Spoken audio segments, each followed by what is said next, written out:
अथ देव्याः कवचम्। अस्य श्रीचण्डीकवचस्य ब्रह्मा ऋषिः अनुष्टुप् छन्दः चामुण्डा देवता अङ्गन्यासोक्तमातरो बीजम् दिग्बन्धदेवतास्तस्त्वं श्रीजगदम्बाप्रीत्यर्थे सप्तशतीपाठङ्गत्वेन जपे विनियोगः। ॐ नमश्चण्डिकायै। मार्कण्डेय उवाच ॐ यद्गुह्यं परमं लोके सर्वरक्षाकरं नृणाम् यन्न कस्यचिदाख्यातं तन्मे ब्रूहि पितामहः। ब्रह्मोवाच अस्ति गुह्यतमं विप्र सर्वभूतोपकारकं देव्यास्तु कवचं पुण्यं तच्छ्रुत्व महामुने। प्रथमं शैलपुत्री च द्वितीयं ब्रह्मचारिणी तृतीयं चन्द्रघण्टेति कुसुमाण्डेति चतुर्थकम् पञ्चमं स्कन्दमातेति षष्ठं कात्यायनीति च सप्तमं कालरात्रीति महागौरीति चाष्टमम् नवमं सिद्धिदात्री च नवदुर्गा प्रकृतिता। उक्तान्येतानि नामानि ब्रह्मणैव महात्मना अग्निना दह्यमानस्तु शत्रुमध्ये गतोरणे विष्मे दुर्गमे चैव भयार्ता शरणं गता न तेषां जायते किञ्चित् अशुभं रणसङ्कटे नापदं तस्य पश्यामि शोकदुःखभयं नहि। यैस्तु भक्त्या स्मृता नूनं तेषां वृद्धिः प्रजायते। ये त्वां स्मरन्ति देवेशि रक्षसे तान्न संशयः। प्रेत्संस्था तु चामुण्डा वाराही महिषासना ऐन्द्रीगजसमारूढा वैष्णवी गरुडासना माहेश्वरी वृषारूढा कौमारी शिखिवाहना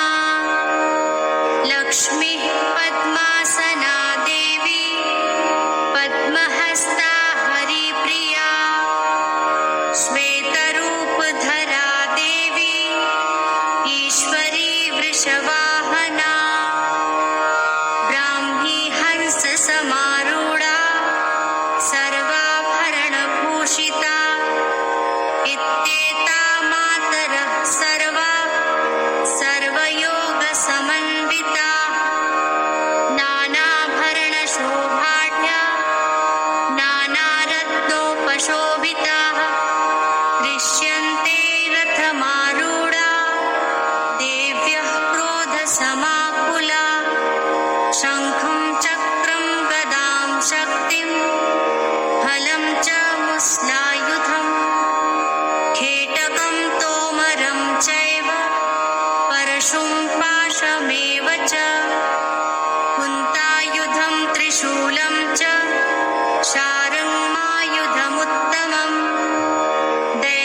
रक्षेत्हस्ताद् वैष्णवे तथा एवं दश दिशो रक्षे चामुण्डा शववाहना जया मे चाव्रतः पातु विजया पातु पृष्ठतः अजिता मां पार्श्वे तु दक्षिणे चापराजिता शिखामुद्धोत्तिनी रक्षे तु मामूर्ध्नि व्यवस्थिता मालाधरी ललाटे च भ्रुवो रक्षेद्यशस्विनी त्रिनेत्रा च भ्रुवोर्मध्ये यमघण्टा च नासिके शङ्खिनी चक्षुषोर्मध्ये श्रोत्रयोद्वारवासिनी कपोलो कालिका रक्षे कर्णमूले तु शाङ्करी नासिकायां सुगन्धा च उत्तरोष्ठे च चर्चिका अधरे चामृतकला जिह्वायां च सरस्वती दन्तान् रक्षतु कौमारी कण्ठदेशे तु चण्डिका घण्टिकां चित्रघण्टा च महामाया च तालुके कामाक्षी चिबुकं रक्षे वाचं मे सर्वमङ्गला ग्रीवायां भद्रकाली च पृष्ठवंशे धनुर्धरी नीलग्रीवा बहिः कण्ठे नलिकां नलकूबरी स्कन्धयोः खड्गनी रक्षे बाहु मे वज्रधारिणी हस्तयोर्दण्डिनी रक्षे अम्बिका चाङ्गुलीषु च नखाञ्चुलेश्वरी रक्षे कुक्षौ रक्षेत् कुलेश्वरी स्तनौ रक्षेन्महादेवी मनः शोकविनाशिनी हृदये ललिता देवी उदरे शूलधारिणी नाभौ च कामिनी रक्षे गुह्यं गुह्येश्वरी तथा पूतना कामिका मेढ्रं हृदे महिषवाहिनी कट्यां भगवती रक्षे जानुनी वृन्दवासिनी जङ्घे महाबला रक्षे सर्वकामप्रदायिनी गुल्फयोर्नारसिंही च पादपृष्ठे तु तैजसी पादाङ्गुलीषु श्री रक्षेत्पादाधत्सलवासिनी नखाण्डंष्ट्राकराली च केशांश्चैवोर्ध्वकेशिनी रोमकूपेषु कौबेरी वचं बागेश्वरी तथा रक्तमज्जावसामांसान् अस्थिमेधांसि पार्वती अन्त्राणि कालरात्रिश्च पित्तं च मुकुटेश्वरी पद्मावती पद्मकोशे कफे चूडामणिस्तथा ज्वालामुखी नखज्वालां भेद्या सर्वसन्धिषु शुक्रं ब्रह्माणि मे रक्षेच्छायां छत्रेश्वरी तथा अहङ्कारं मनोबुद्धिं रक्षेन्मे धर्मधारिणी प्राणापानौ तथा व्यान मुदानं च समानकम् वज्रहस्ता च मे रक्षे प्राणं कल्याणशोभना रसे रूपे च गन्धे च शब्दे स्पर्शे च योगिनी सत्त्वं रजस्तमश्चैव रक्षेन्नारायणी सदा आयुरक्षतु वाराहि धर्मं रक्षतु वैष्णवी यशः कीर्तिं च लक्ष्मीं च धनं विद्यां च